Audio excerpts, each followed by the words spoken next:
Cérémonie de prestation de serment de deux nouveaux membres de la Cour constitutionnelle. C'était ce matin à l'auditorium Sani Bako sous la présidence du chef de l'État, chef suprême de la magistrature. Célébration de la journée mondiale de lutte contre la tuberculose édition 2015. La première dame Aïssata Issoufou y a pris part. Mesdames, Messieurs, bonsoir et bienvenue dans cette édition sous la présidence du chef de l'État, chef suprême de la magistrature, Mamadou Issoufou. S'est déroulée ce matin à l'auditorium Sani Bako une cérémonie de prestation de serment de deux nouveaux membres de la Cour constitutionnelle. Maître Kader Cheibou, représentant des avocats, et Issaq Moussa, des associations de défense des droits humains et de la promotion de la démocratie, ont, après leur prestation de serment, été renvoyés dans l'exercice de leurs fonctions par le président de la République.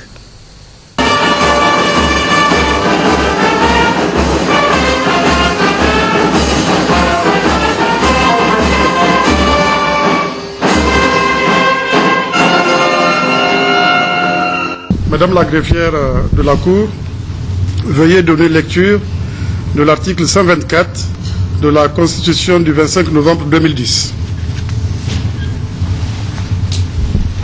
124 de la Constitution. Avant leur entrée en fonction, les membres de la Cour constitutionnelle prêtent serment sur le livre saint de leur confession devant le président de la République en ces termes.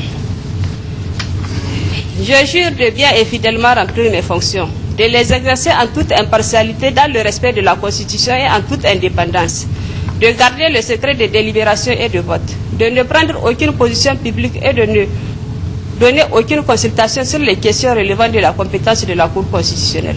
Puisse Dieu nous venir en aide. Messieurs les membres de la Cour constitutionnelle, le ressort des dispositions de la loi organique précitée dont vient de donner lecture la greffière de la Cour qu'avant d'entrer en fonction, vous devez prêter serment.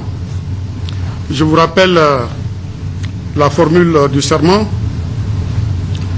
Je jure de bien et fidèlement remplir mes fonctions, de les exercer en toute impartialité, dans le respect de la Constitution et en toute indépendance, de garder le secret des délibérations et des votes, de ne prendre aucune position publique et de ne donner aucune consultation sur les questions relevant de la compétence de la Cour constitutionnelle. Puisse Dieu nous venir en aide. Alors, à l'appel de votre nom, vous poserez votre main droite sur le livre saint de votre confession et direz à haute et intelligible voix, je le jure.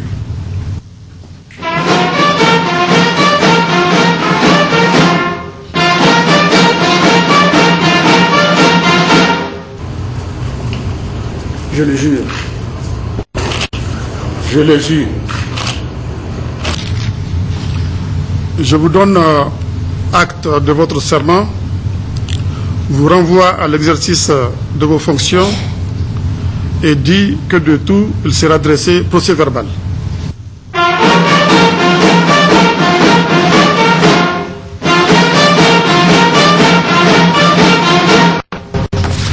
Je vous remercie. La séance est levée.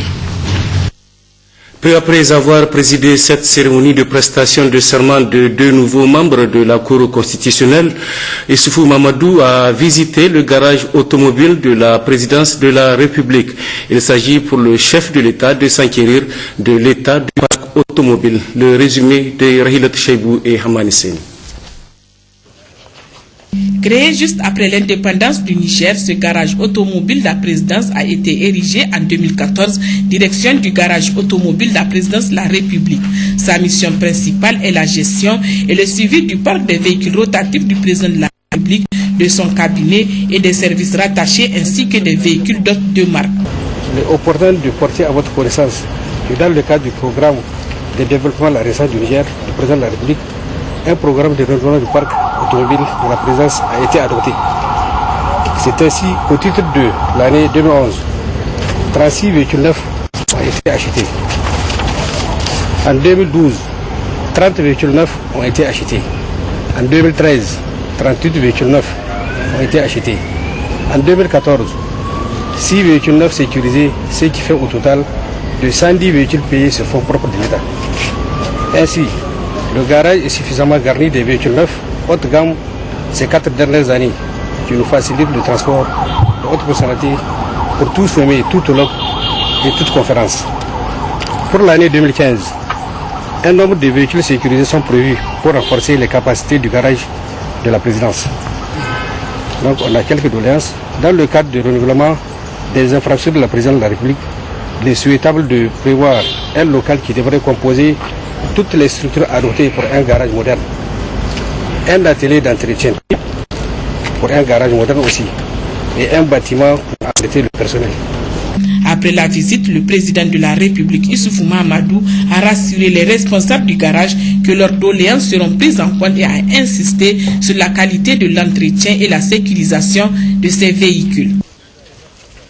Suite à un accident aérien impliquant l'Airbus A320 de la compagnie Germanwings et ayant entraîné la mort de plusieurs ressortissants espagnols et allemands hier mardi 24 mars, le président de la République, Mahamadou Issoufou, vient d'adresser successivement à M.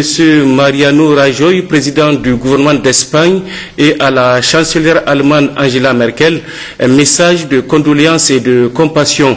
Mahamadou Issoufou a tenu à exprimer la solidarité du Niger à ces deux pays amis et singulièrement aux familles des victimes.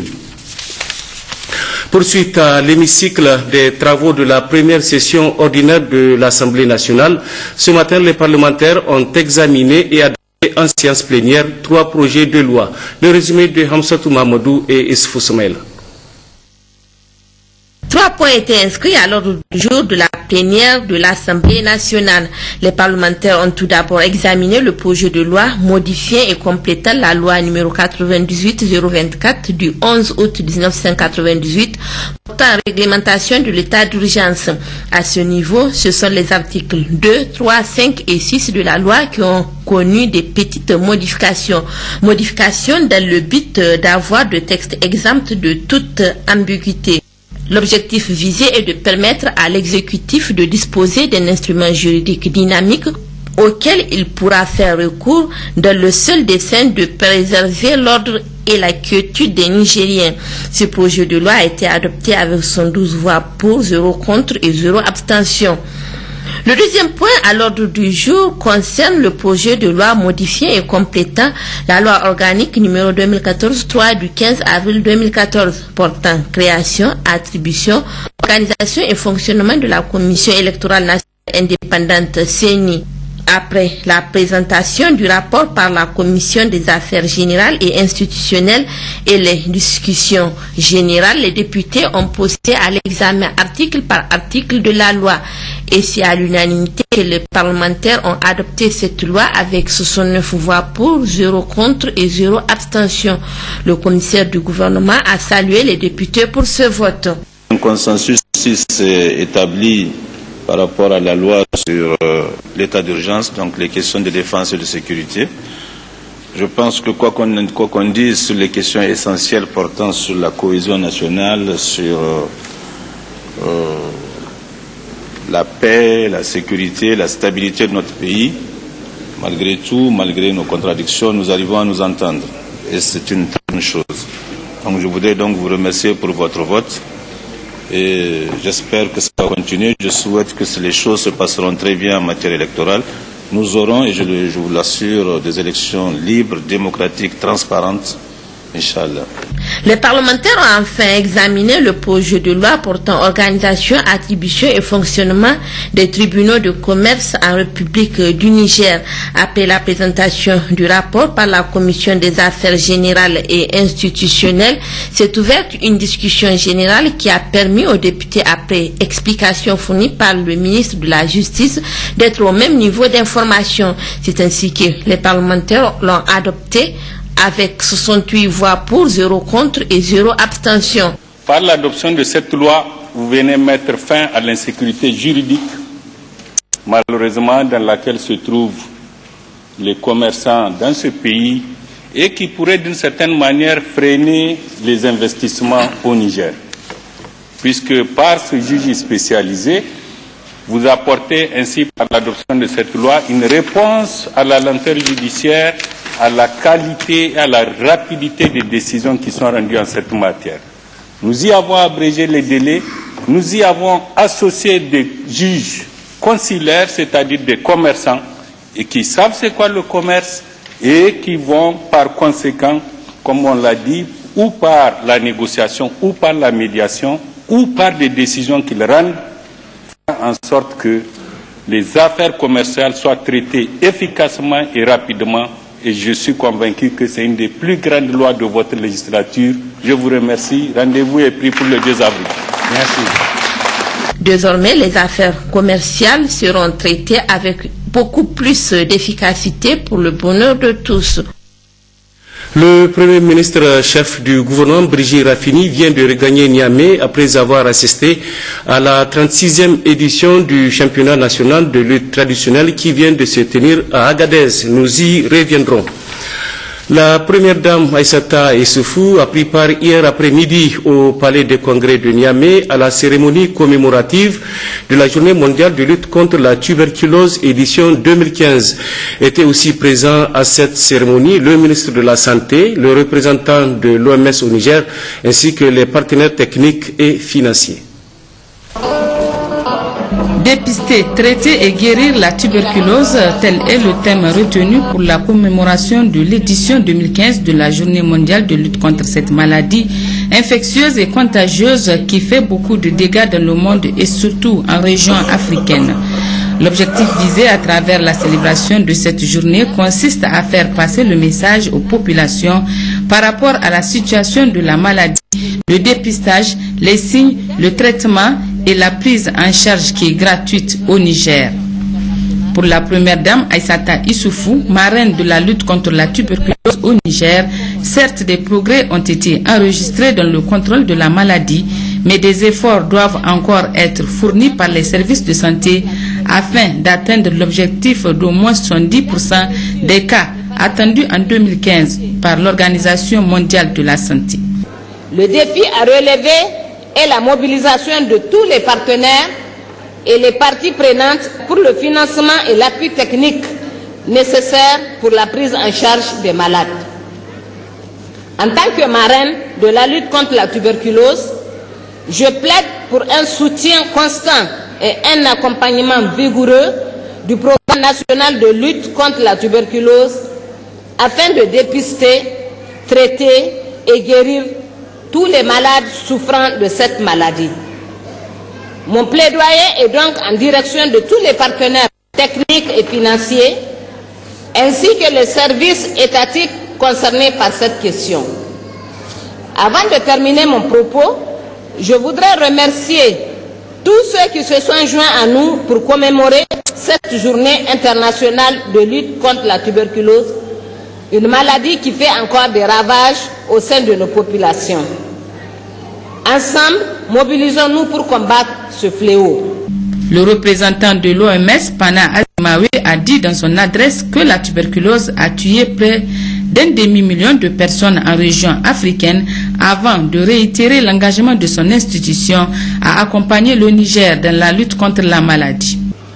Au moment où nous célébrons la journée mondiale de la lutte contre la tuberculose, je lance un appel au gouvernement pour leur demander de faire en sorte que les interventions de leur programme national de lutte contre la tuberculose soient alignées sur la stratégie de l'OMS visant à mettre un terme définitif à l'épidémie de tuberculose, laquelle recommande d'accélérer les efforts mondiaux en vue d'atteindre, traiter et de guérir tous les patients tuberculeux. Pour la ministre de la Santé par intérim, Mme Ali Mariam El Haj Ibrahim, le Niger est un pays à haute densité de tuberculose et que la pauvreté est un facteur de risque dans le cadre de la contraction de la maladie. Pour renforcer la lutte contre la tuberculose dans notre pays, le ministère de la Santé publique a engagé une réforme, la réforme du programme national de lutte contre la tuberculose qui s'est doté d'un plan stratégique 2015-2018. Ce plan a pour ambition de réduire la morbidité et la mortalité dues à la tuberculose et à la tuberculose associée au VIH dans la perspective de l'atteinte de l'objectif 6 et des cibles de la stratégie mondiale pour la prévention de la tuberculose, les soins et la lutte après 2015. Un film documentaire réalisé par le Programme national de lutte contre la tuberculose sur financement de l'OMS a été projeté dans la salle et une photo de famille pour immortaliser la cérémonie. Au ministère des Affaires étrangères, les chefs de la diplomatie entrant et sortant, Madame Kane Aïchatou Boulama et Bazoum Mohamed ont rencontré le personnel cet après-midi à la salle Sani Bako. Pour la première, il s'agit d'une prise de contact et pour le second, une cérémonie d'au revoir. À cette occasion, un hommage mérité a été rendu au ministre d'État Bazoum pour la qualité de service qu'il a rendu à la diplomatie nigérienne. Gérard Ablaziz. Au cours de cette rencontre de prise de contact entre Mme Kane Aïchatou Boulama, nommée il y a un mois à la tête du ministère des Affaires étrangères, de la coopération, de l'intégration africaine et des Nigériens de l'extérieur et son personnel, et de revoir à Bazoum Mohamed, ministre d'État qu'elle remplace, un hommage mérité a été rendu au chef de la diplomatie nigérienne sortant. Bazoum Mohamed a en effet, durant ces 4 années à la tête du ministère, œuvré pour l'amélioration des conditions de vie et de travail du personnel et pour mieux faire connaître et entendre le Niger à l'extérieur. L'amélioration des conditions de vie du personnel d'appui a été au centre de vos préoccupations. Au plan institutionnel et administratif, vous avez veillé à renforcer le ministère des Affaires étrangères dans ses rôles et fonctions d'interface institutionnelle active et réactive pour les administrations nigériennes et pour les représentations diplomatiques au Niger. Aujourd'hui, en tant que vice-président de l'Union africaine, membre du Conseil de paix et de sécurité, président du Conseil de l'entente, la voix du Niger compte sur les questions de sécurité dans la zone sahélo-saharienne.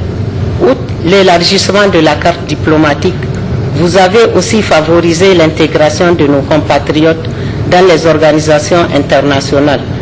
Le ministre d'État Bazoum Mohamed, qui a reçu à cette occasion un témoignage de haute appréciation et de reconnaissance, a mis l'important travail abattu sous sa houlette à l'actif de ses proches collaborateurs et du personnel auquel il a présenté sa gratitude. L'heureux récipiendaire a cependant souligné le vieillissement des cadres, surtout supérieurs, du ministère qu'il quitte. Là, il y a des figures qui ne sont pas cet après-midi dans cette salle parce que ces personnes sont allées à la retraite et les 2-3 prochaines années vont être une véritable hécatombe. C'est un grand défi celui-ci, il faut renouveler le personnel. Nous avons pu recruter, je crois, une quinzaine de personnes à travers un concours sur lequel j'ai personnellement veillé pour que les résultats soient crédibles. J'ai la conviction intime que les personnes qui sont reçues au concours que nous avons organisé à la tête de ce ministère sont des personnes de grande qualité qui vont être des cadres du ministère et qui en prendront en charge le fonctionnement les années à venir. Le concours qui vient de se passer où nous aurons un recrutement encore plus consistant, là également j'ai veillé à ce que ça se passe dans les conditions susceptibles de permettre la plus grande efficacité également. Là aussi, ce n'est pas fini. Il faut que vous soyez, Madame la Ministre, particulièrement vigilante pour que les choses se passent convenablement et que les résultats qui en sortiront nous donnent des produits de la même facture que ceux auxquels nous avons eu droit à l'issue du premier concours. Mais évidemment, ce n'est pas suffisant.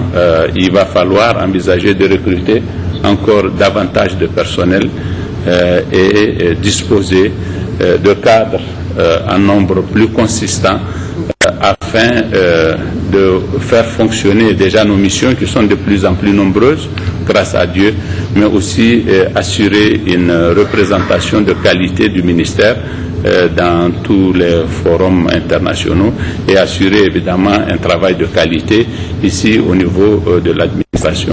Une préoccupation à prendre rapidement en charge par sa remplaçante qui s'est engagée à poursuivre l'œuvre de Bazoum Mohamed. À cet effet, elle a exhorté le personnel à plus d'ardeur et d'assiduité au travail. À ma prise de fonction, Son Excellence le Président de la République a dit de Bazoum ceci. J'ai dit Bazoum, c'est un frère. Il a dit, Monsieur le ministre d'État, nous vous félicitons pour avoir su hisser très haut le drapeau du Niger. Et nous vous remercions pour avoir accompli cette prouesse. Et nous demandons à votre remplaçant de maintenir ce drapeau au niveau où il est arrivé, sinon de le pousser encore. Et c'est à cette tâche que je vais m'atteler avec vous. Ce que je vous demande simplement, pour le moment, c'est d'être à l'heure au travail, s'il vous plaît, et d'être présent à son poste. Et ensuite, effectuer les tâches qui vous sont dévolues. Il faut noter que Bazoum Mohamed a occupé avec brio à 3 reprises le poste de chef de la diplomatie nigérienne. La première fois qu'il a été nommé, il n'avait que 32 ans. Toujours au ministère des Affaires étrangères et dans la même lancée, une rencontre a eu lieu entre les chefs de la diplomatie nigérienne entrant et sortant, Mme Kane Aïchatou Boulama et Bazoum Mohamed et le corps diplomatique accrédité au Niger. À cette occasion également, un hommage mérité a été rendu au ministre d'État Bazoum Mohamed. Nous y reviendrons dans nos prochaines éditions. À propos de la diplomatie, nous recevons ce soir en direct sur ce plateau un invité. Il s'agit de M. Adani Illo, ambassadeur extraordinaire et plénipotentiaire auprès de la Belgique, des Pays-Bas, du Luxembourg, de la Grèce et de l'Islande, et en même temps représentant permanent auprès de l'Union européenne. Monsieur l'ambassadeur, bonsoir. Bonsoir. Merci d'avoir accepté notre invitation. Alors vous êtes à Niamey dans le cadre d'une coupe de football dite Coupe du Président de la République que vous organisez depuis quelques jours ici à Niamey. Pourquoi cette initiative? Merci M. Moustapha Tino de me donner l'opportunité de parler de la communauté nigérienne de Belgique à travers un de ces projets. Et un projet qui consiste à établir le pont entre la diaspora et la communauté nationale. Il y a 2 raisons essentielles qui président à cette initiative. La première raison, c'est celle qui procède de la volonté de notre communauté en Belgique d'apporter sa contribution dans la mise en œuvre du programme de la Renaissance, à travers l'élaboration d'un projet qui est socio-éducatif et sportif, qui permet d'apporter une valeur ajoutée aux jeunes joueurs de quartier qui sont souvent déscolarisés, mais également un projet qui nous permet d'établir un système de vases communicants entre la diaspora et la mère patrie. La deuxième raison, c'est pour nous un témoignage de reconnaissance. D'abord, un remerciement au président de la République, son Excellence Mahamadou, pour avoir concrétisé une promesse qu'il a faite à la diaspora nigérienne de manière générale, consistant à réviser l'ordonnance portant code de la nationalité nigérienne. Et d'une part, d'autre part aussi à l'Assemblée nationale qui a su voter cette loi. Alors pour revenir à la Coupe, quelles peuvent être les retombées matérielles de cette compétition? Nous allons concrètement à l'issue de cette Coupe financer la formation au permis de conduire de 16 joueurs de l'équipe gagnante, mais également des meilleurs joueurs et des joueurs fair play de toutes les autres équipes, de manière à leur donner la possibilité d'avoir un outil qui leur permet de gagner la suite de leur vie. Oui, après plusieurs jours de compétition, comment appréciez-vous l'organisation de cette première édition en termes de participation et aussi en termes de niveau technique? J'ai trouvé une ferveur, j'ai ressenti un engouement. Et d'un point de vue technique, vous savez, dans notre délégation, nous avons 2 joueurs qui sont professionnels, dont un agent FIFA. Et ils m'ont dit que le niveau de l'équipe était bon. Et nous avons même décelé des talents qui pourront faire l'objet d'une promotion dans les clubs en Europe. Et la finale va se jouer samedi, je crois bien. Quelle est votre attente? Notre attente, c'est d'abord la participation de tous les jeunes, mais aussi des moins jeunes. Voilà, comme annoncé, donc vous êtes ambassadeur du Niger auprès de la Belgique et en même temps représentant permanent auprès de l'Union européenne.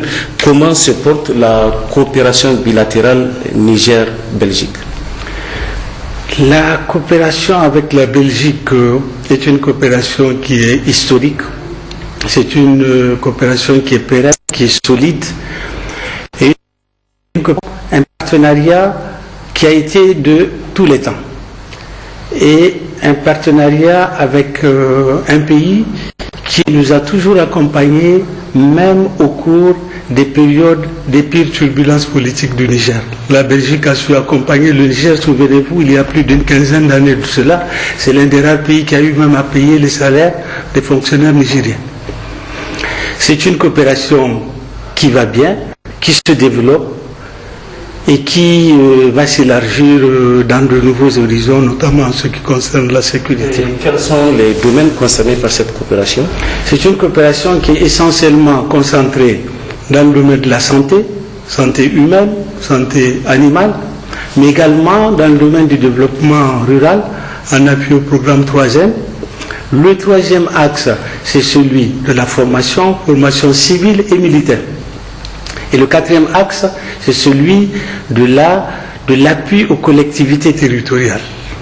Voilà, un dernier point, vous l'avez évoqué tantôt, notre pays vient de voter une loi qui autorise désormais le vote des Nigériens de l'extérieur. Quelles sont les dispositions prises donc à votre niveau pour faciliter l'application de cette disposition au niveau de la diaspora nigérienne qui est très importante? Il y a 3 dispositions, 3 axes possibles.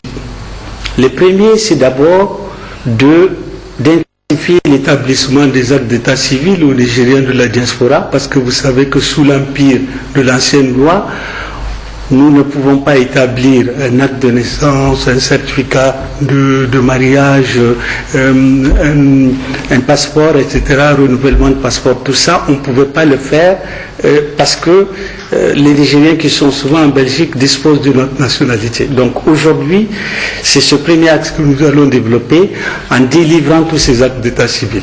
Le deuxième, c'est que nous allons engager une opération de recensement administratif. Je dis bien recensement administratif parce que c'est celui qui relève des prérogatives des circonscriptions administratives du Niger, dont les ambassades,